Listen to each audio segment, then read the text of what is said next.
ओम श्री परमात्मने नमः। ओम नमो भगवते वासुदेवाय।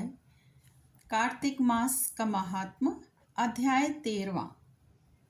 कार्तिक मास महात्म कथा के अध्याय 13 में भगवान विष्णु और दैत्यराज जलंधर के बीच हुए युद्ध का वर्णन है।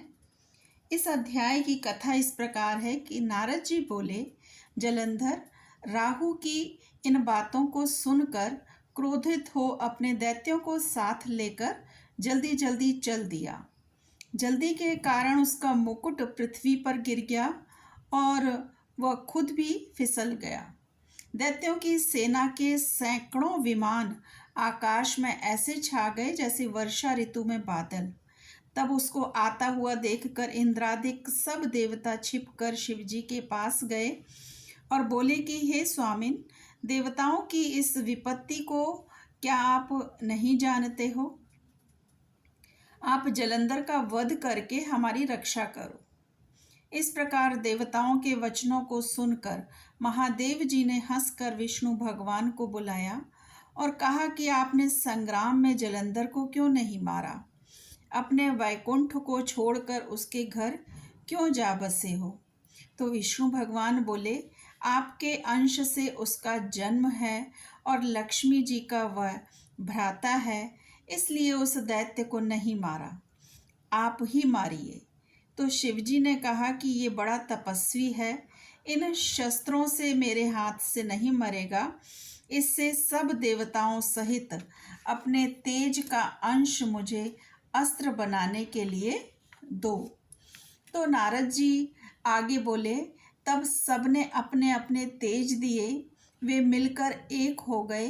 फिर महादेव जी ने भी अपना तेज छोड़ उस बड़े तेज को एकत्र करके एक भयंकर सुदर्शन चक्र बनाया। बाकी बचे तेज से इंद्र ने भी वज्र बनाया, किंतु जब करोड़ों हाथी रथ और सेना समेत जलंधर कैलाश के पास की भूमि में दिखाई दिया तो उसको देख सब देवता जैसे ऐसे आए वैसे ही छिपकर चले गए। शिवजी के गण नंदी, गणेश, स्वामी कार्तिक आदि सब देवता महादेव जी की आज्ञा से युद्ध के लिए आए।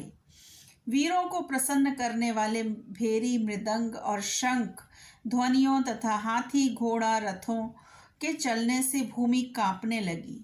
शक्ति, तोमर, बाण, मूसल, फरसा आदि शस्त्रों से आकाश भर गया।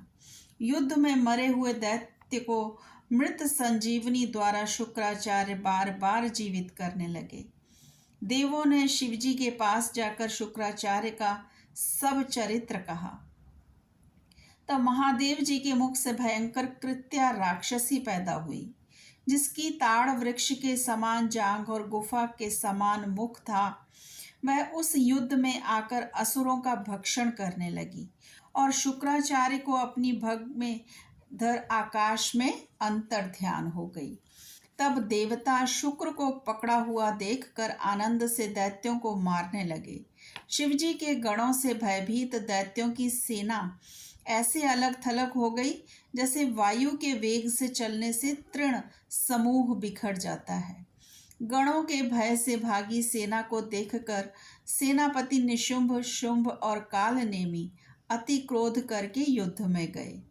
वर्षा के बादलों की तरह इन तीनों ने बाणों की वर्षा करके शिवजी की सेना को घेर लिया। सैकड़ों बाणों से घायल हुए गणों के शरीर से रुधिर ऐसे बरसने लगा मानो बसंत ऋतु में टेसू का वृक्ष दिखाई देता है। तब फिर गिरते पड़ते वे सब गण तितर बितर होकर युद्ध छोड़कर भाग गए। फिर नंदी, गणेश और स्वामी कार्तिकेय अपनी सेना को भागी हुई देखकर क्रोध करके वेग से बढ़े और दैत्यों को बलपूर्वक रोक दिया।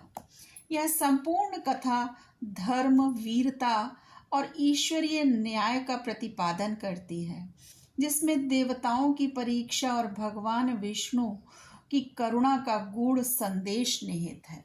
ओम नमो भगवते वासुदेवाय। श्री कृष्ण अर्पणम अस्तु। हरे कृष्ण।